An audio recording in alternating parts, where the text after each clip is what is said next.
আজকে বলে দেব কোন অভ্যাসের কারণে আপনি শরীরে নিজের অজান্তেই কি রোগ ডেকে আনছেন।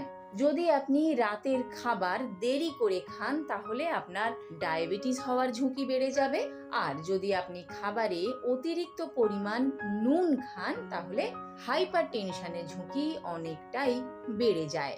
যখন আপনি প্রতিদিনের যে নির্দিষ্ট খাবার অর্থাৎ ডেইলি মিল স্কিপ করবেন বা বাদ দিয়ে দেবেন তখন মাইগ্রেনের মতন সমস্যা দেখা দিতে পারে। আর হার্ট ডিজিজ হবার সম্ভাবনা তখনই বেড়ে যাবে যখন আপনার শারীরিক পরিশ্রম অনেক কম হবে। সূর্যের আলো গায়ে ঠিক মতো না লাগলে অস্টিওপোরোসিসের সমস্যা দেখা দিতে পারে, কারণ আপনার শরীরে ভিটামিন ডি ঢুকছে না। এর ফলে হাড়গুলো নরম আর ভঙ্গুর হয়ে যাবে।